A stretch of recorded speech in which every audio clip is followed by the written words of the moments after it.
চলে এলাম বন্ধুরা তোমাদের সঙ্গে আর একটা ভিডিও শেয়ার করতে। সকালবেলা কিন্তু দেখো কর্তামশাই দিয়ে চলে গেছিলো দুধ। এই দুধ একটা প্যাকেট আমি তুলে রেখে দেবো, আর একটা প্যাকেট দিয়ে কিন্তু আমি চা করে নিয়েছি, ছেলেকেও দিয়েছি, আমি একটু খেয়ে নিচ্ছি চা বিস্কুট। সকালবেলাটা ইচ্ছা করে একটু চা খেতে, তাই কিন্তু খেয়ে নিলাম। নিয়েই দেখো বাজার এসে গেছে। বাজারে কিন্তু আজকে শুধু মাছ, ওই মাছটা বের করে আমি একটু ধুয়ে নিচ্ছি। আমাদের মাছ মানেই তো জানো যে আমাদের কাতলা মাছ, ওই জন্য মাছটা বের করে একটু ধুয়ে নেব, কারণ জোগাড় জান্তিটা করে নিলে রান্না করতে সুবিধে। রান্না করতে করতে কিন্তু এই দেখো এখানে ডাই জামা কাপড় এগুলো কিন্তু বের করে নিয়েছি, কারণ এগুলো গোছাতে হবে। তোমাদের জন্য সারপ্রাইজ আছে, তোমরা ভিডিওটা দেখতে থাকো, তাহলেই বুঝতে পারবে যে কেন গোছাতে হবে। আমিও সারপ্রাইজ হয়ে গেছি, এটা সকালবেলা হঠাৎ করেই ঠিক হয়েছে।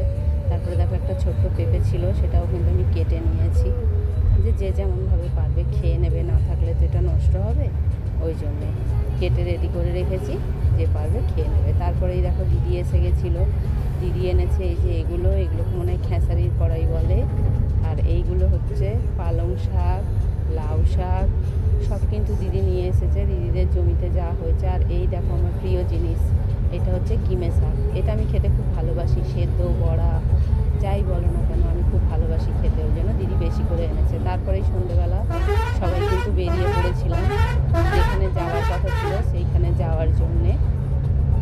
কারণ হচ্ছে ওইখানে না যেতে পারলে তো তোমরা বুঝতেই পারবে না যে আমি কোথায় যাচ্ছি, তাই জন্য কিন্তু আমরা টোটোয় করে চলে গেছিলাম। দিদি ছিল, জামাইবু ছিল, আমি ছিলাম, সবাই মিলেই ছিলাম টোটোর মধ্যে। আমার কর্তামশাইও কিন্তু ছিল, এই যে জামাইবাবু, আর আমাদের যে বড় সদস্য এই যে পুটকিটাও ছিল। পুটকিটাকে না নিয়ে গেলে তো হবে না, ও তো আমাদের পেছনেই ছাড়বে না, ওকে তো নিয়ে যেতেই হবে। তারপরেই দেখো পৌঁছে গেছি, এই দেখো এই বাসটায় করে আমরা কিন্তু যাব। বাসটা পুরো একদম আলোয় আলো ভর্তি। যাই হোক আমার খুব ভালো লেগেছে বাসটা, তোমাদের কেমন লাগলো অবশ্যই কিন্তু কমেন্টে জানাবে। আর সবাই মিলে কিন্তু এখানে অপেক্ষা করছিল, যে বাসটা ছেড়ে দেওয়ার জন্য অপেক্ষা করছিল, কিন্তু একটু একজনের জন্য লেট হয়ে গেছিলো, তাই একটু লেটেই ছেড়েছে। তারপরে এটা দেখো, এটা হচ্ছে বাসের ভেতর, ওই পাশে বঞ্চি উঠে পড়েছে, বঞ্চির উল্টো দিকেই কিন্তু আমি উঠেছি, তাই জন্য তোমাদেরকে দেখাতে পাচ্ছি ওপর থেকে। দিদি আর বঞ্চি কিন্তু এক জায়গায় বসেছে, মা মেয়ে। আর এটা হচ্ছে আমার দিকটা, এইদিকে আমি আমার কর্তামশাই আমরাই আছি।